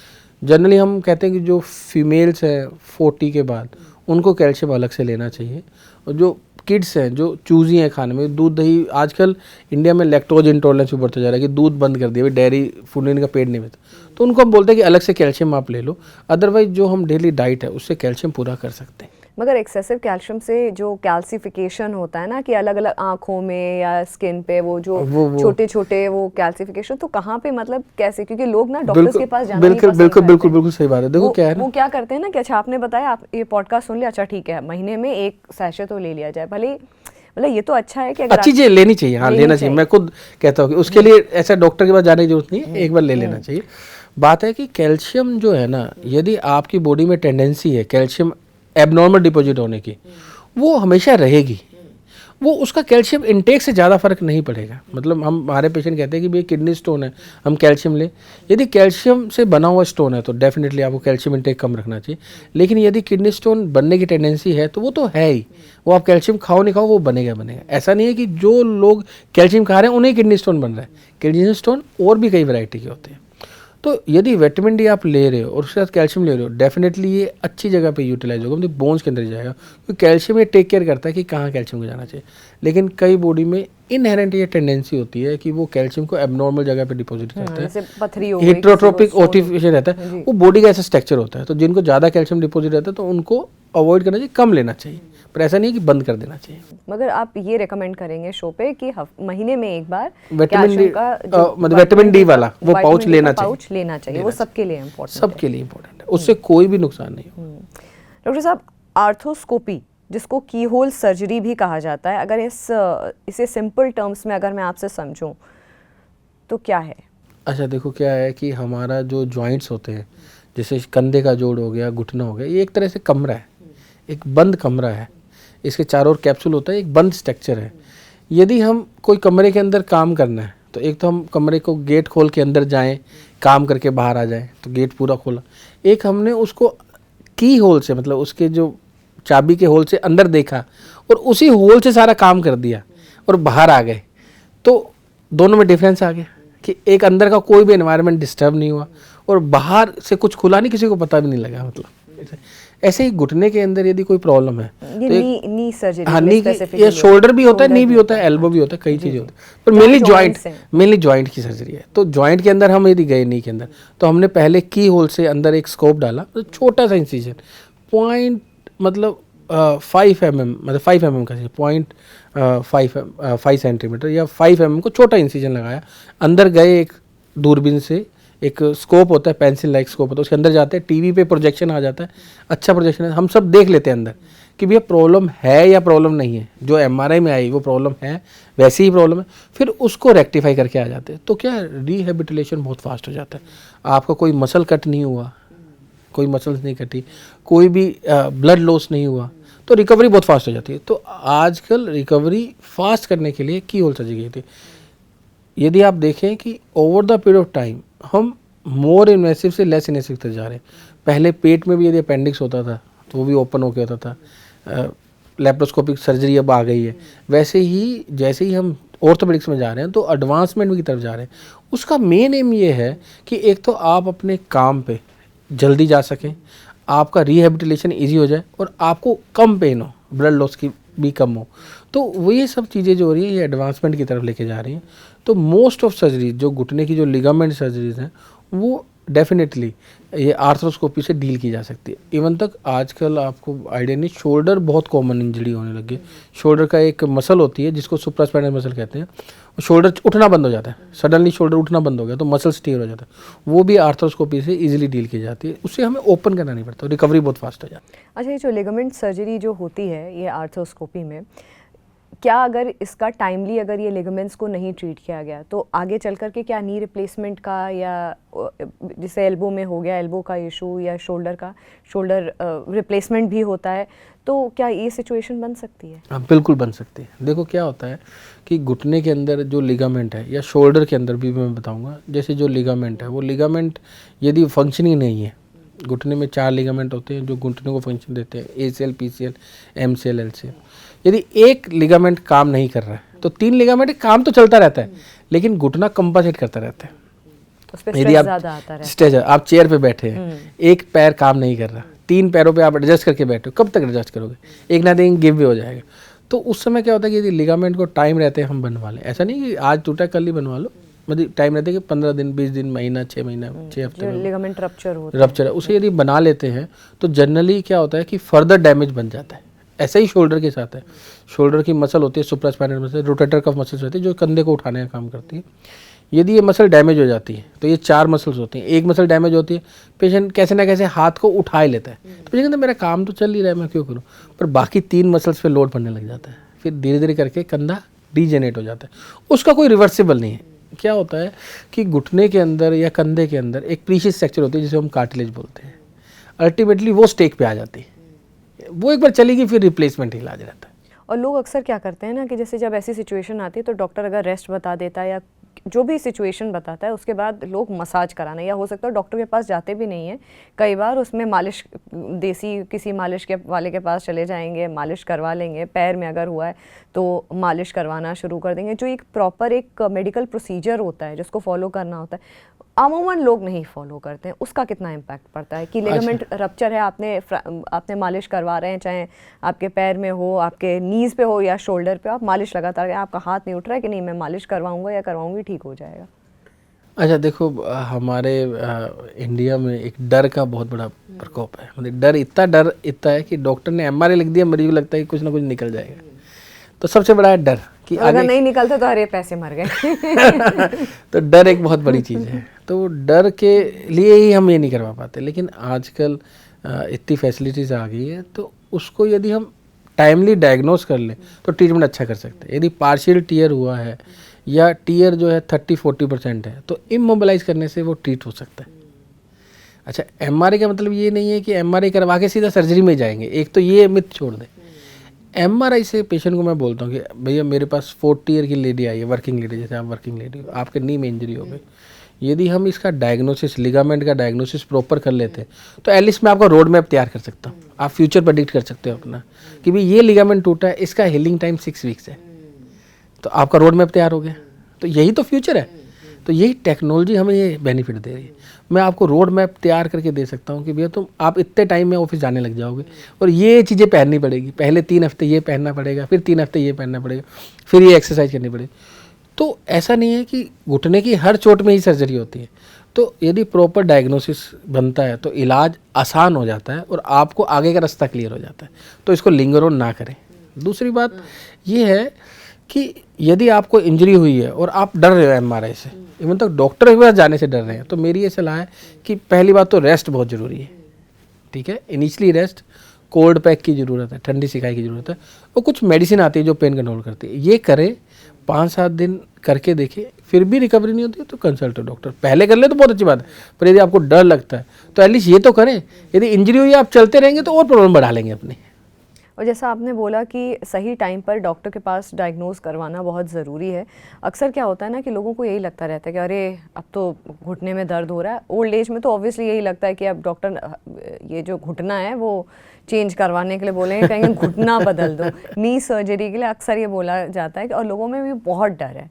जैसे मेरी एक नोन है, मेरी फॉर्मर कोलीग हैं, वो उनकी एज भी होगी 52-53, तो उनसे जब मैं मिली तो वो मुझसे कह रही थी कि वो चल नहीं पा रही थी। एक होता ना कि आपके घुटने में इतना दर्द होता है, आपकी चाल बदल जाती है। उनकी चाल बहुत ज़्यादा, मतलब उनका वे ऑफ वॉकिंग बहुत ज़्यादा हैम्पर हो गया। तो मैंने बोला आपके क्या नीज़ में पेन रहता है? कहते हैं हाँ, और डॉक्टर ने ना सर्जरी लिखवाई है, लिख दी है। मैंने कहा कितना टाइम हुआ आपको जी ये इशू होता है? क्योंकि मैं आपसे 2 साल पहले मिली थी तो इतना नहीं था। कहते नहीं 2 साल में बहुत डेवलप हुआ। मैंने कहा ये तो बहुत आपको दिखाना चाहिए डॉक्टर। नहीं मैं करवा रही हूँ, मैं आयुर्वेदिक इलाज करवा रही हूँ, मैं उसमें वो रोटियाँ रख रही हूँ, ये रख रही हूँ। मैंने कहा आप इतनी एजुकेटेड हैं, आप एक बार जा करके सही डॉक्टर से, क्यों इतना डर है? मतलब मैं आपसे ये पूछना चाहती हूँ, नी रिप्लेसमेंट को लेकर के क्यों इतना डर है? और इसका ये जो पीरियड है, कब तक ये नी रिप्लेस जो ये होता है, कब तक चलता है? क्योंकि लोग नीचे भी बैठते हैं, हमारे कुछ लोग इंडियन टॉयलेट्स आज भी यूज़ करते हैं। खैर मैं उस पर बात करूंगी कि वो जो लाइफस्टाइल जो चेंज है, लेकिन इतना डर क्यों है नी रिप्लेसमेंट सर्जरी? अच्छा, डर क्या है कि सर्जरी को लेके सब में फियर है। ऐसा नहीं है कि सर्जरी जब आती है तो सर्जरी के साथ कुछ कॉम्प्लिकेशन भी अटैच रहते हैं, तो उसको लेके फियर है। लेकिन हालांकि कॉम्प्लिकेशन रेट नी रिप्लेसमेंट के बहुत ही कम है। लेकिन बात यहाँ पे आ रही है कि हमें डायग्नोस यदि टाइम रहते कर लिया नी पेन का, तो हम उसे रिवर्स कर सकते हैं। मैंने आपको बताया था कि जो नी बना हुआ है, हमारा नी जो है बहुत इंपॉर्टेंट स्ट्रक्चर होती है, इसके अंदर कार्टिलेज होती है जो चिकनाई होती है। नी के अंदर 4 लिगामेंट होते हैं, 2 कुशन होते हैं जो घुटने में कुशनिंग का काम करते हैं, और एक कार्टिलेज होती है। तो टोटल 7 चीज़ें हो गई। घुटना 7 चीज़ों से बना, बोन्स तो है ही डेफिनेटली। अब क्या होता है कि यदि लिगामेंट में डैमेज हुआ और आप उस पर चलते रहे तो डेफिनेटली अल्टीमेटली कार्टिलेज पे लोड आ जाना है। यदि कार्टिलेज खराब हो गई फिर आपको रिप्लेसमेंट की तरफ जाना पड़ना है। तो यही बात है। तो ऐसे ही क्या होता है कि हमारे पास ऐसी फीमेल्स आती हैं, मेल्स भी आते हैं, 40 की एज में है, 50 की एज में है, खेल रहे थे या फिर बहुत ज़्यादा जंप कर रहे थे या सीढ़ियों से उतर रहे थे, एक छोटी आवाज़ आती है और इनका जो अंदर का मेनिस्कस है, जो कुशन है, वो डैमेज हो गया। इन्होंने रेस्ट नहीं किया, चलो देखते हैं अभी करते हैं। वो पहले ग्रेड 1 डैमेज होता मतलब कम था, फिर 2 होता है, फिर 3 हो जाता है, वो सर्जरी की तरफ चले गए। तो यही बात है, यदि हमने कुशन, हम गाड़ी का मैं उन्हें एग्जाम्पल देता हूँ, गाड़ी है, गाड़ी का यदि शोकर ख़राब हुआ, यदि शोकर ठीक नहीं हो रहा तो टायर ख़राब हो जाएगा। फिर अब टायर जब ख़राब हो गया, अब डॉक्टर के पास आए तो शोकर ठीक करने से थोड़ी बेनिफिट होगा, अब तो टायर ही बदलना पड़ेगा। तो डेफिनेटली यदि हम टाइम रहते ही डायग्नोसिस कर लें तो इसको हम ठीक कर सकते हैं, कार्टिलेज को बचा सकते हैं। तो मेनिस्कस का ग्रेड 1 ग्रेड 2 में हम उनको इमोबिलाइज करते हैं, उनको ब्रेस देते हैं, वो ठीक हो जाते हैं। यदि वो ग्रेड 3 तक आ गए हैं, वो इतना बढ़ा के ही आए, तो फिर जनरली आर्थ्रोस्कोपिक सर्जरी से यदि हम मेनिस्कस को रिपेयर करते हैं तो घुटना फिर फर्दर डिजेनरेट नहीं होता। तो प्रेफरेबली आपको अर्ली डायग्नोसिस बहुत ज़्यादा ज़रूरी है। साइंस को इग्नोर ना करें। घुटना पहले बताता है कि मैं प्रॉब्लम में हूँ। यदि घुटने से प्रॉब्लम आ रही है तो उसको डायग्नोसिस यदि क्लियर होगा तो आप ट्रीटमेंट यदि आप प्रॉपर लेंगे तो वो ठीक हो जाएगा। यदि आप बिल्कुल ही कार्टिलेज वियर होने के बाद आ जाते हैं तो फिर ट्रीटमेंट वाकई में टीकेआर ही रहता है। तो इसी से लोग सब बचना चाहते हैं, कौन सर्जरी जाता है, एवरीबडी वांट्स कि भी हम सर्जरी ना हो। हम भी उसके लिए लेकिन जो अर्ली सिम्टम्स हैं, अर्ली जो उनको इग्नोर नहीं करना चाहिए, उनको इग्नोर नहीं करना चाहिए। अच्छा डॉक्टर साहब, क्या होता है ना कि पुराने ज़माने में लोग अक्सर ये कंपैरिजन करते थे कि इंडियन टॉयलेट्स हुआ करते थे और लोग नीचे बैठ करके खाना खाते थे, और अक्सर लोग अपने घर का काम भी, भाई टाइम रहता था आपके पास, इतना स्कोप रहता था, स्पैन रहता था, बैंडविड्थ रहती थी, आप अपने घर का काम भी खुद करते थे, तो इसमें बॉडी कॉन्स्टेंट मूवमेंट में रहती थी। लेकिन हाँ, वो एक अलग सिचुएशन थी। अब लोग यही जिम जाना शुरू कर दिया है, स्क्वाट्स करते हैं, रनिंग करते हैं, अपने जंपिंग करते हैं और अपने वेट्स लिफ्ट करते हैं, मसल स्ट्रेंथनिंग करते हैं, उसका एक अलग इम्पैक्ट है। लेकिन वो जो पुरानी लाइफस्टाइल जो छोड़ करके जो प्रेजेंट कंटेम्प्रेरी लाइफस्टाइल है, उसका इम्पैक्ट इन जॉइंट्स में, अर्थराइटिस को डेवलप करने में, स्टोन जो बोन इश्यूज़ हैं उनमें कितना हुआ है? अच्छा देखो, एक तो क्या है कि ना, देखो एक बात ये बहुत कॉमन है कि हम रनिंग करें ना करें, अच्छा हम जंपिंग करें ना करें, हम फुल स्क्वाट्स करें ना करें, अच्छा करना चाहिए जब तक आपके नीज़ आपको अलाउ करते हैं आप करो। पर यदि पेन आ जाता है तो कहीं ना कहीं नीज़ में प्रॉब्लम आ रही है तो उस समय आप कर्टेल कर दो। एक तो बिल्कुल ये बात क्लियर है कि जब प्रॉब्लम आने लग जाती है, जब प्रॉब्लम नी में पेन आने लग जाता है तो ये एक्टिविटीज़ हाई डिमांड एक्टिविटीज। देखो हम जो बात कर रहे हैं वो बायोमैकेनिक्स की बात कर रहे हैं। बायोमैकेनिक्स मतलब नी जॉइंट में जब हम चलते हैं और जब स्टेयर्स चढ़ते हैं या फ्लोर एक्टिविटी करते हैं तो नी जॉइंट पे कितना प्रेशर पड़ता है। जब हम फ्लोर एक्टिविटी करते हैं, नीचे से बैठ के उठते हैं या स्टेयर्स पे चढ़ते हैं तो घुटने पे बॉडी का 4 गुना प्रेशर पड़ता है। जितना वेट आपका है उसका 4 गुना घुटना उस समय वर्क कर रहा होता है। डेफिनेटली आपको पेन आ गया तो इस एक्टिविटी को कर्टेल करना चाहिए। हाई डिमांड एक्टिविटीज़ को हमें कर्टेल करना चाहिए।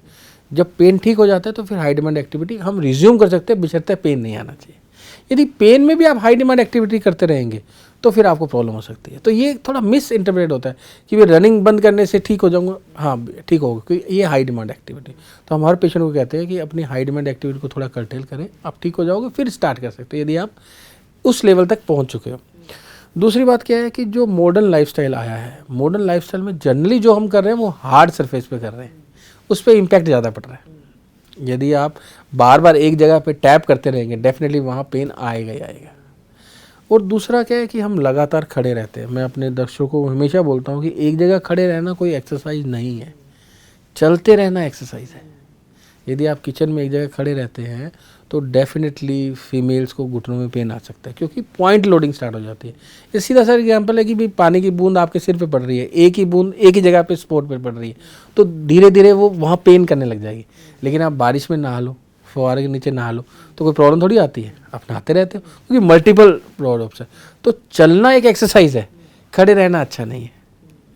पर ये सब जो चीज़ें हैं ये क्या होता है कि धीरे धीरे डेवलप होती है। आप खड़े रहोगे आज दर्द नहीं आएगा, आज से 4 साल बाद दर्द आएगा। हाँ। मतलब ये है कि आपको वॉकिंग करना, आपको ब्रिस्क वॉक करना बहुत अच्छा है, आप करना चाहिए। एक जगह खड़े रहना अच्छा नहीं है। और यदि पेन आ गया तो हाई डिमांड एक्टिविटीज़ जैसे स्टेयर्स है, फ्लोर एक्टिविटीज़ है या रनिंग, उसे कर्टेल करना चाहिए, रोकना चाहिए उसको। मगर जो पुरानी लाइफस्टाइल थी, जैसे मैंने बोला इंडियन टॉयलेट्स में बैठना, क्योंकि लोग अक्सर बात करते हैं कि इंडियन टॉयलेट्स में जब बैठते थे तो घुटनों में दर्द नहीं होता था। तो मैं ये मिथ है या कितनी सच्चाई ये है? मिथ है, ऐसा और नहीं नीचे है। बैठ करके खाना खाना, जमीन पे बैठ अच्छा, करके खाना करो आप जब तक कर पा रहे हो, लेकिन पेन आ गया तो उसे बंद करना पड़ेगा। तो भले वो ठीक हो जाए उसके बाद भी नीचे नहीं बैठ। अच्छा, ठीक हो जाए तो यदि आप देखो मेरी बात सुनो, आप किस स्टेज पे हो, ऑस्टियोआर्थराइटिस यदि आपका आगे चला गया तो आपको फिर कर्टेल करना चाहिए, अदरवाइज यू कैन कंटिन्यू। जैसे आप यंग हैं, आपके ऑस्टियोआर्थराइटिस कोई ग्रेड आया नहीं है अभी तक, तो आप दोबारा कंटिन्यू कर सकते हो। वो मोमेंट्री पेन तक चला गया, आप दोबारा कंटिन्यू कर सकते हो। लेकिन आपको ऑस्टियोआर्थराइटिस डेवलप होने लग गया है, एक्सरे में आने लग गया है, ग्रेड 2 ग्रेड 3 में जाएगा, तो फिर आपको कर्टेल करना चाहिए। अच्छा, आपने नी सर्जरी के बारे में बताया। जब ये नी सर्जरी होती है उसके बाद क्या प्रिकॉशंस रखने होते हैं? जो नी रिप्लेसमेंट हो जाता है तो उसके बाद क्या क्या जैसे ये हाई इम्पैक्ट एक्सरसाइज कर सकते हैं कि नहीं कर सकते, नीचे ज़मीन पे बैठ सकते हैं नहीं बैठ सकते, इनके बारे में भी क्लैरिटी। अच्छा, मैं देखो टोटल नी रिप्लेसमेंट की यहाँ मैं बात करता हूँ। नी रिप्लेसमेंट के बाद सबसे ज़रूरी चीज़ तो ये है कि नी रिप्लेसमेंट के बाद आप जब तक सूचर रिमूव नहीं हो जाते अपने घर का एनवायरनमेंट क्लीन रखेंगे। घर का एनवायरनमेंट ज़रूर क्लीन होना चाहिए। घर में बहुत ज़्यादा लोगों का आना जाना नहीं रहना चाहिए, और ख़ासकर उन लोगों का आना जाना नहीं रहना चाहिए जिनको बुखार है या जिनको खांसी जुकाम है, क्योंकि वो इन्फेक्शन आप भी पकड़ सकते हो। ये सबसे ज़्यादा ज़रूरी है। दूसरा इम्यूनिटी कॉम्प्रोमाइज़ हो जाएगी। अच्छा, आपको भी इन्फेक्शन पकड़ लिया, यदि आपको इन्फेक्शन हो गया नहीं, अभी आपके वुंड हील नहीं हुआ, घाव अभी भरा नहीं, आप इन्फेक्शन पकड़ सकते हो। दूसरी बात, आपको खाने में यदि आप डायबिटिक है तो कंट्रोल रखनी चाहिए। डायबिटीज़ कंट्रोल करना ड्यूरिंग सूचर रिमूवल बहुत ज़्यादा ज़रूरी है। खाने में आपको हरी सब्जी, आंवला, विटामिन सी रिच डाइट जैसे सिट्रस फ्रूट हो गए, वो सब लेना चाहिए, जो आपका इम्यूनिटी बूस्टर होते हैं। प्रोटीन डाइट आपको लेनी चाहिए। फैट मतलब और मीट है वो कम खाना चाहिए। दूसरी बात, जैसे वुंड हील हो जाता है अकॉर्डिंग टू फिजियोथेरेपी करते रहना चाहिए। फिजियोथेरेपी इंपॉर्टेंट पार्ट है रिकवरी का। अब जब आपकी सर्जरी से आप रिकवर हो गए, यदि आपका टोटल नी रिप्लेसमेंट हो गया तो आपको फ्लोर एक्टिविटी नहीं करनी चाहिए। यदि आप नीचे से बैठ के उठते हैं, आर्टिफिशियल नी है, उसमें जल्दी वेयर आउट हो जाता है, तो आपको floor activity total knee replacement के बाद नहीं करनी चाहिए। स्टेयर्स आप चढ़ सकते हैं, ब्रिस्क वॉक कर सकते हैं। रनिंग के लिए और फ्लोर एक्टिविटी के लिए मैं अवॉइड करूँगा। मैं अपने पेशेंट कहता हूँ कि भैया ये आर्टिफिशियल नहीं है, डेफिनेटली आर्टिफिशियल नहीं है, इसमें कोई दो राय नहीं है। अब आर्टिफिशियल नहीं है, यदि आप अच्छा यूज़ करेंगे, अच्छी तरह से यूज़ करेंगे, जैसे वॉकिंग में जो अपने काम में यूज़ करेंगे, तो ये लंबी लाइफ रहेगा। नहीं तो लाइफ कम हो जाती है। कितनी वैसे लाइफ रहती है? 15 से 20 साल लाइफ। 15 से 20 साल, मतलब अगर नी रिप्लेस हुई है तो 15 से 20 साल आपकी लाइफ अच्छी निकलती है। इसके अंदर एक प्लास्टिक होता है जिसको हम पॉलीएथिलीन बोलते हैं, वो हाई ग्रेड मटेरियल होता है, वो बहुत कम घिसता है और उसकी लाइफ जो है 15 से 20 साल होती है। डॉक्टर साहब, भारत में अक्सर देखा गया है कि जॉइंट रिप्लेसमेंट सर्जरी के लिए बाहर से भी लोग आते हैं, अब्रॉड से भी लोग आते हैं, विदेशों से भी लोग आते हैं। इतना हाईली कॉम्पिटिटिव ये मेडिकल ये एडवांसमेंट है नी रिप्लेसमेंट सर्जरी की, तो ये कहाँ इंडिया स्टैंड आउट या स्टैंड अलोन करता है इस वक्त? अच्छा, इंडिया बहुत ही हाई लेवल पे हमारे यहाँ इंडिया की पकड़ बहुत मजबूत होती जा रही है। इंडिया में एक तो इलाज बहुत सस्ता है, दूसरा अच्छा इलाज है। इंडिया में बाहर की कंट्री से, जैसे उज्बेकिस्तान हुआ, म्यांमार हुआ, इराक, सऊदी अरेबिया, यहाँ से लोग डेफिनेटली आते हैं क्योंकि यहाँ इलाज सस्ता है और अच्छा है। तो इंडिया में इसका स्तर बढ़ता जा रहा है। इंडिया की सर्जरीज का लेवल बहुत अच्छा है क्योंकि डॉक्टर्स का एक्सपीरियंस बहुत ज़्यादा है डेफिनेटली। तो इंडिया में बाहर से लोग आते हैं, यहाँ सस्ता पड़ता है। एआई और रोबोटिक सर्जरी ये कितना आगे के फ्यूचर में कितना एक इफेक्टिव रोल प्ले करने वाली है? बहुत इफेक्टिव रोल प्ले करने वाले। अच्छा, मैं जो आपको बात करने वाला था वो उसका उदाहरण मैं ऑलरेडी दे, जैसे मैंने आपको बताया कि आपकी नी में इंजरी हुई तो हमने एमआरआई करवा के प्रेडिक्ट कर लिया कि 6 हफ्ते में आप ठीक हो जाओगे। 6 हफ्ते नहीं तो 2 महीने में कैसे ठीक होगे, निबिया ऑपरेशन की ज़रूरत है। तो एक तरह से हम प्रेडिक्ट करने लग गए। यही एआई और रोबोटिक्स है। रोबोटिक्स सर्जरी करने से पहले ही बता देता है कि कौन सा घुटना किस साइज़ का लगना है, कैसे कट्स लेने हैं, कैसे लेने। तो डेफिनेटली इनका बहुत बड़ा रोल है। हालांकि सर्जन को रिप्लेस नहीं कर सकते, जो सर्जन कर रहा है वो उसका तो डेफिनेटली एक्सपीरियंस है ही, पर क्या है कि ये आपके फ्यूचर को प्रेडिक्ट कर देता है, एडवांस कर सकता है, एडवांस कर सकता है कि भैया आप ये साइज लगाओ तो ऐसे होगा, इसे काटो तो ऐसे होगा, तो वो कंप्यूटर पे पहले ही बता देगा। तो यही रोबोटिक्स का रोल है कि जो हम स्टेप लेने जा रहे हैं वो उसकी वो प्रेडिक्टिबिलिटी डिसाइड कर देता है कि इस स्टेप लेने से आगे से कितना बेनिफिट होगा। तो डेफिनेटली रोबोट का बहुत अच्छा रोल है।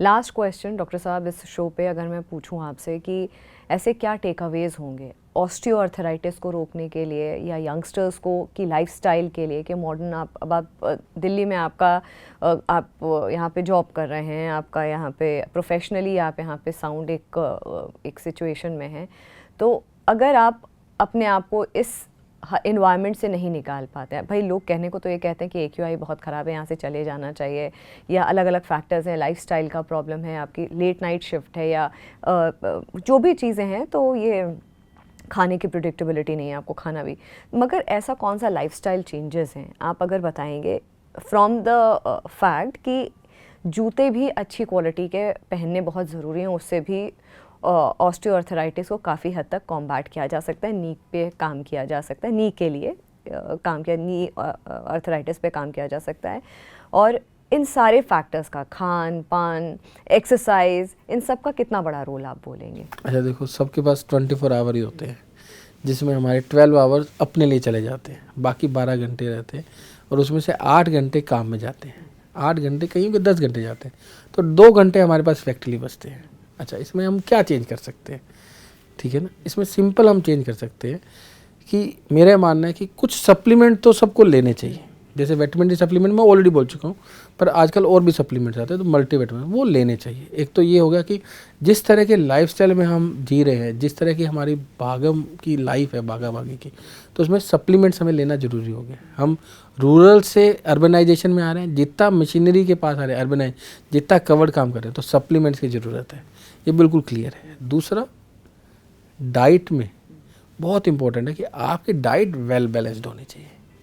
वेल बैलेंस का मतलब है कि डाइट में वो सब कुछ होना चाहिए जो आपकी बोन्स को चाहिए या आपके जॉइंट्स को चाहिए। वो मैं ऑलरेडी आपको बता चुका हूँ कि हरी सब्जी हुई, एग हुआ, चिकन हुआ, ये सब कुछ protein rich diet, balance diet, उसमें थोड़ा फैट और कार्बोहाइड्रेट भी होना चाहिए। ऐसा नहीं सिर्फ प्रोटीन होना चाहिए, प्रोटीन, फैट, कार्बोहाइड्रेट और न्यूट्रिशनल कंपोनेंट सब होने चाहिए। तीसरा, एक्सरसाइज, आपको वॉकिंग का और एक्सरसाइज का बहुत बड़ा रोल है, हाफ एन आवर इसमें आपको देने चाहिए। तो वॉकिंग करना सबसे अच्छी एक्सरसाइज है नी जॉइंट्स के लिए, और अपर बॉडी के लिए स्ट्रेचिंग बहुत अच्छी एक्सरसाइज है। तो 2 घंटे में से half an hour exercise, half an hour आपकी डाइट की प्लानिंग, और सब 1 घंटा फिर भी बच गया आपके पास। और जो ऑर्थो में एट्रोसिस आ रहे हैं, ऑर्थो के शूज़ आ रहे हैं, उनका कितना रोल रहे? अच्छा देखो, शूज़ का बहुत अच्छा रोल है। अच्छा, शू में बेसिकली प्रॉब्लम आ रही है हील जो ज़्यादा पहन रहे हैं। यदि आप हील 5 सेंटीमीटर से ऊपर पहनते हो, डेफिनेटली आपकी कमर में, घुटनों में दर्द आ सकता है। अप टू 5 सेंटीमीटर और 4 सेंटीमीटर की हील एक्सेप्टेबल है। तो हील रेज करना कोई बुरा नहीं है, आपको पहनना चाहिए। शूज़ के मामले में मैं आपको बताऊँगी, शूज़ का जो सोल है वो कंफर्टेबल होना चाहिए, ताकि आपकी वॉकिंग को सपोर्ट कर सके, हार्ड सरफेस से आपको बचा सके। तो हाई हील अवॉइडेड है, अप टू 5 सेंटीमीटर आप पहन सकते हो, कोई प्रॉब्लम नहीं आएगी। और जो ऑर्थो के मैट्रेसेस हैं डॉक्टर साहब? अच्छा देखो, बहुत ज़्यादा सॉफ्ट मैट्रेस होते हैं, वो अवॉइड करने चाहिए। मैट्रेस फिर्म होने चाहिए, बहुत ज़्यादा सख्त भी नहीं होने चाहिए, बहुत ज़्यादा सॉफ्ट भी नहीं होने चाहिए, वो थोड़े से सख्त होने चाहिए, मतलब फिर्म बोलते हैं हम इसको, बहुत ज़्यादा हार्ड भी नहीं, बहुत ज़्यादा सॉफ्ट नहीं। तो वो मैट्रेस का रूल है। अच्छा, सोने की पोजीशन का भी मेरे पास कई बार क्वेश्चन आता है, आप करवट लेके सो सकते हैं, सीधा सो सकते हैं, कोई प्रॉब्लम नहीं है। उल्टा सोना लंबे रन के लिए अच्छा नहीं है। दूसरी बात यह है कि जब हम गर्दन पे पिल्लो की बात आती है, जो मेरे से पेशेंट पूछते हैं, हाँ पिल्लो, यदि आप सीधा सोते हैं तो आपको पतला पिल्लो लेना चाहिए, करवट लेके सोते हैं तो मोटा पिल्लो लेना चाहिए। अब इसमें बहुत बड़ा बात यह है कि क्यों ऐसा कहा जाता है। देखो, क्या होता है कि जब भी हम गर्दन को एबनॉर्मल पोजीशन पे रखेंगे लंबे टाइम के लिए, इसमें पेन स्टार्ट हो जाएगा। जैसे आप मोबाइल देखते हो, आजकल मोबाइल का बहुत ज़्यादा है, हम में नहीं, ओल्ड एज में भी जो हमारी मदर्स हैं, ग्रैंड मदर्स हैं, वो मोबाइल बहुत देख रही हैं, वहाँ पे भजन सुन रही हैं, मोबाइल बहुत देख रही हैं, तो उनको झुक के देखने की जो आदत है उसको बदलना पड़ेगा। इसमें एक बहुत अलग है कि भैया, मैं ये नहीं कहता कि मोबाइल बिल्कुल ही बंद कर दो, मोबाइल देखो, लेकिन आफ्टर 20 मिनट आपको ब्रेक लेना चाहिए। आप कंप्यूटर पे काम कर रहे हो, आप लगातार कंप्यूटर पे देखो, 20 मिनट्स का ब्रेक लेके गर्दन को मूवमेंट किया और वापस काम करना स्टार्ट कर दिया। हम भी झुक के यदि कोई ऑपरेट करते हैं तो हम भी 20 मिनट के बाद गर्दन को थोड़ा चला लेते हैं। तो बीच बीच में स्ट्रेचिंग एक्सरसाइज, बीच में मूवमेंट करते रहना चाहिए। किचन में आप काम कर रहे हो, खड़े होकर खाना बना रहे हो, तो चलना भी चाहिए आपको, ताकि इससे इवनली डिस्ट्रीब्यूट हो जाए सारा वर्क। आप कंप्यूटर पे काम करो तो स्ट्रेचिंग करो, यदि आप खड़े हो काम करते हो तो वॉक करना बहुत जरूरी है इन बिटवीन। यदि लगातार आप खड़े रहे तो over the period of time घुटनों पे नुकसान होने वाला है। स्ट्रेचिंग बहुत ज़रूरी है, एक्सरसाइज बहुत ज़रूरी है, खासकर जो वर्किंग प्रोफेशनल्स हैं उनको थोड़ी थोड़ी देर में ब्रेक लेकर के अपने काम से micro breaks, not big breaks, micro breaks लेकर के। और मुझे लगता है कि वो जो लैपटॉप की पोजीशंस हैं आजकल, तो बहुत सारे ऐसी चीज़ें आ गई हैं मार्केट में अवेलेबल हैं कि वो जो लैपटॉप को भी एलिवेट करते हैं ताकि आई लेवल पे आप लैपटॉप रख करके, बहुत सारी चीज़ें होती हैं जो छोटी छोटी लाइफस्टाइल चेंजेस उनका मतलब छोटा सा चेंज करें, लेकिन माइक्रो ब्रेक लेंगे तो आपको बेनिफिट रहेगा। मेरा मानना माइक्रो ब्रेक लेना बहुत जरूरी है। माइक्रो ब्रेक टाइम भी उसमें ज़्यादा नहीं लगता है और आप अपने स्ट्रेचिंग एक्सरसाइज भी कर लेते हो। माइक्रो ब्रेक 30 सेकंड की ब्रेक, 20 सेकंड की ब्रेक, बस स्ट्रेचिंग आपने हल्की फुल्की की, अपने थोड़ा सा ब्रेक, हल्का सा माइक्रो ब्रेक ले लिया और आप you are back with energy and ये इश्यूज कम आएंगे सामने। डॉक्टर साहब बहुत अच्छा लगा, बहुत एक होलिस्टिक पर्सपेक्टिव के साथ आज ये जो पूरा हड्डियों का विषय है, ये ऑस्टियोआर्थराइटिस का विषय है, ये जो बोन्स की इतनी प्रॉब्लम हो रही है आजकल लोगों को, irrespective of place, city, state या भारत के बाहर, बहुत सारे फैक्टर्स पे आज बात हुई। मुझे लगता है कि हमारे व्यूअर्स को भी बहुत इन्फॉर्मेटिव लगेगा ये पॉडकास्ट और बहुत कुछ सीखने को मिलेगा, क्योंकि बहुत सिंप्लीफाइड वे में हमने पूरी बात करी आज। Thank you Smriti ji, thank you very much. आपने भी बहुत अच्छा क्वेश्चन रखे हैं और जो जनता को चाहिए वही आपने वो क्वेश्चंस रखे हैं, और ये बहुत इम्पोर्टेंट बात है कि आप किस तरह से रखते हो क्वेश्चंस को। दैट्स वेरी गुड, और बहुत अच्छा लगा मेरे को भी इस पॉडकास्ट में बोल। Thank you. और फिलहाल जागरण मंथन में इतना ही। नमस्कार।